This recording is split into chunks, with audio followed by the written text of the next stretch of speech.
จะว่าเสียงส่วนใหญ่ก็บ่ได้หมายความมันถือเบิดได้บางครั้งนะแดงเอ้ย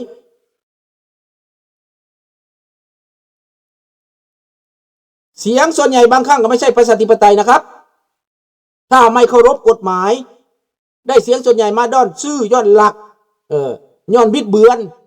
ย้อนไส้อันนั้นอันนี้ใส่เครื่องมือทางการเมืองมาเฮ็ดก็บ่ได้แม่นว่ามันถูกต้องไหนเอาประเทศจีนเดี๋ยวนี้เสียงส่วนใหญ่เอาไหมเกิดเรื่องปัญหากันระหว่างทหารกับกองทัพเสียงส่วนใหญ่แม่นหยังระบาดนี่ลัทธิคอมมิวนิสต์เสียงส่วนใหญ่เป็นอันเดียวกันหมดบ่มีเสียงต่อต้านเสียงเดียวหมดดังประเทศลาวดีบ่เสียงส่วนใหญ่น่ะเสียงเดียวประเทศลาวน่ะท้องรุ่นว่าก็แม่นท้องรุ่นขี่ก็แม่นขี่ท้องรุ่นตดก็แม่นตดเผด็จการตัวเดียวนั่นอันนั้นเสียงส่วนใหญ่เด้อน่ะ majority เลยประชาชนบ่ได้เฮ็ดหยังก็เป็น majority แล้วพวกเจ้าอย่าอินโนเซนต์หลายเสียงส่วนใหญ่บ่ได้หมายว่าถูกหมดเด้บางครั้งเสียงส่วนใหญ่ด้วนพวกย้อนผักก็บ่ได้หมายว่าชอบทำนะครับต้องศึกษาให้ดีต้องรอบด้านไม่ใช่ว่าเสียงส่วนใหญ่แล้วถูกหมดบางทีเสียงเดียวอาจจะมีเหตุผลนะ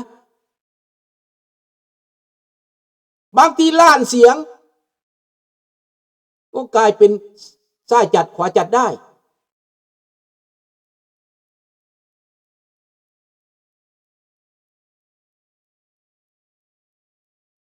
เนาะในอิหร่านก็บ่ได้แม่นเป็นเบิดประเทศบ่แม่น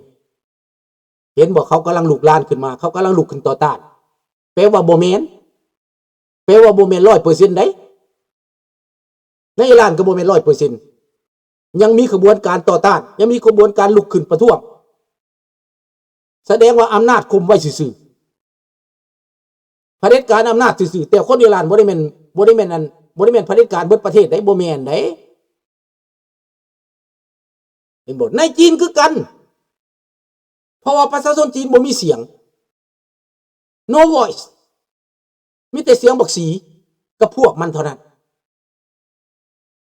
ประเทศจีนเป็นประเทศ no voice อิหร่านก็เป็นประเทศ no voice ประเทศลาวก็เป็นประเทศ no voice ประเทศไทยมีหลายเสียง some voice ประเทศไทยเสียงน้องสนั่นดีแล้วมันดีแล้วประเทศไทยมีเสียงนั่นพวกเจ้าต้องภูมิใจที่ลุงบอกนั้นประยูนให้พวกเจ้าภูมิใจในประเทศไทยตอนนี้ที่เขาให้โอกาสมีเสียงและต้องเดินหน้า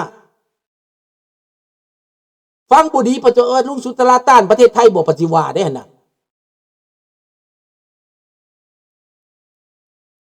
ถ้าคนบอกเข้าใจบ่ตั้งใจฟังลุงเว้าอย่างนั้นน่ะ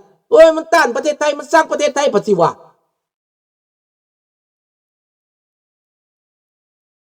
แล้วจะทำยังไงครับเมื่อเสียงส่วนใหญ่เขามีว่าให้แบบนี้นะไทยเขาครับก็ดีกว่าลาวใช่ดีกว่าแน่ๆแต่ดีกว่าแต่มันไม่ได้หมายความมันถูกนะฟังไว้ตอนนี้มันยังไม่ได้ชัดเจนมันยังสับสนมันยังอึมครึมถ้าที่ยากอย่างพี่น้องปั๊บคือประเทศแคนาดาเขาเลือกตั้งนี่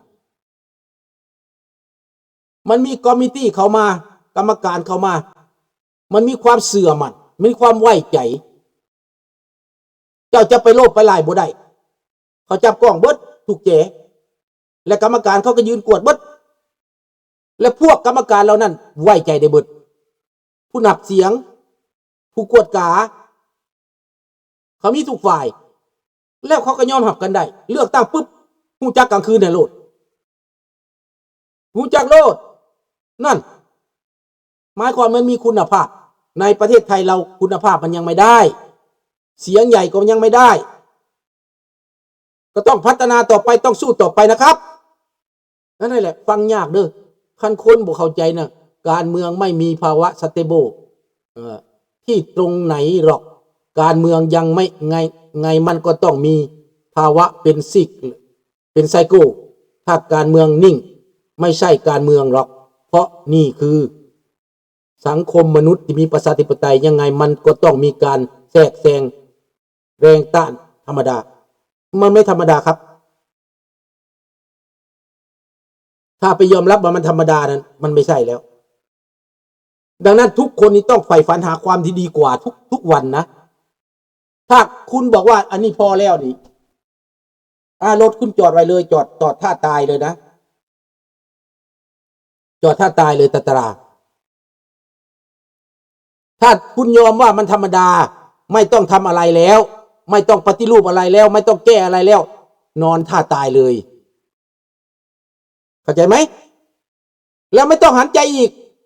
หายใจก็ไม่ต้องหายใจนะยอมรับเลย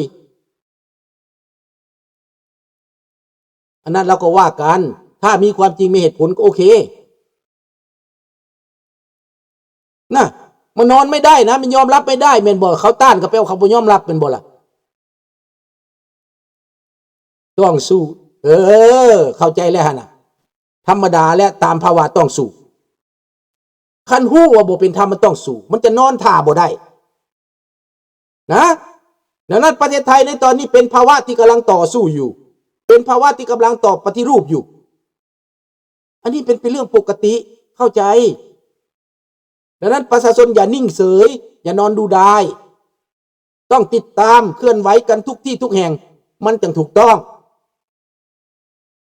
ดังในอเมริกาเขาก็บริยุทธ์ไหนอันนั้นเป็นความเว้าเด้อธนพรนักการเมืองมาพูดไว้นั่นแหละเสียงจนใหญ่ต้องฟังเสียงจนน้อยอันนั้นนักการเมืองเว้านั่นอันนั้นเขาห้องว่าตรงตุยนักการเมืองแต่ที่จริงแล้วเสียงส่วนใหญ่มันบ่ฟังเสียงส่วนน้อยดอกในประชาธิปไตยเสียงส่วนใหญ่มันบ่ฟังเสียงส่วนน้อยเวลาเจ้าไปโหวตจะไปเบิ่งอเมริกาเขาโหวตกันไปเบิ่งแคนาดาเขาโหวตกันเยี่ยมบ่เสียงส่วนใหญ่มันกินมัสนะแล้วเจ้าก็ตกไปถ้าเจ้าอยากชนะเจ้าก็ต้องไปหาเสียงใหม่ให้มันได้เสียงส่วนใหญ่มาตัดบัดเจ็ตตัวอย่างงบประมาณตัวอย่างนี่เรื่องเคารพนี่ค่อยเคารพเจ้าอยู่ดอกค่อยฟังเจ้าอยู่ค่อยก็ได้ยินอยู่เจ้าเว้าเจ้าขัดข้านแต่มันตัดสินบ่ได้เสียงส่วนน้อยตัดสินอะไรไม่ได้เหมือนนักตีมวยนั่นแหละน้องธนพรนักการเมืองมันพูดแบบนั้นหวานดีแต่เรื่องจริงนะถ้าแรงไม่มีขึ้นเวทีสลบน็อกอ้าวไม่มีคำว่ายั่งโอ้ต้องยั่งไว้นะยากสิยั่งไว้เขาน็อกอ้าวโลดเพื่อว่าจะได้คะแนนเพราะชนะการเมืองกับนักศกตีมวยก็คือกันนั่นแหละถ้าคะแนนเขาเหยียบได้เขาก็เหยียบเขาบอกปราณีนะอย่าไปคิดว่าโอ้เสียงส่วนใหญ่แล้วเขาสิเคารพเสียงส่วนน้อยเสาขีดเจ้าต้องหาเสียงมันก้ำกึ่งหรือบ่อย่างนั้นก็เกือบเท่ากันจะต้องมีเหตุผลเหนือกว่าอีกลุงเคยเห็นแล้วเจ้าสิดีปันไหนเจ้าสิถึกปันไหนก็ตามในชีวิตของลุงเคยถึกมาแล้วทำดีเฮ็ดดีเสียสละในสายตาเขาบ่เห็นเจ้าเขาเห็นเจ้าดอกความยุติธรรมในโลกบ่มีถ้าเจ้าบ่มีผักมีพวกเจ้าบ่มีผู้เห็นใจน่ะตายลูกเดียวคือเขียดเขาเหยียบไปเลยเขาบ่เห็นพูดเขาไปยกย่อโปปั้นบักบ่เห็นยังพุ่นบักเห็ดที่ตายคือควายนี่นะกลายเป็นควายให้เขาเข้าใจเอาไว้เด้อลูกหลานเด้อฟังเอาไว้เด้อประสบการณ์ในชีวิตผมมาเบิดแล้ว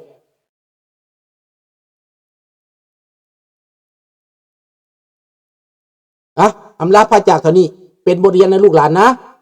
ที่ลุงพูดมานี้บางครั้งก็อาจจะแตะคนนั้นตำคนนี้ยกตัวอย่างขึ้นมาเพื่อให้เห็นบทเรียนแค่นั้นไม่ได้มีเจตนาจะเกลียดชังคนใดคนหนึ่งขอบคุณมากครับราตรีสวัสดิ์ขอทุกคนจะมีความสุขและนอนหลับฝันดีนะ Good morning bye bye au revoir good night ราตรี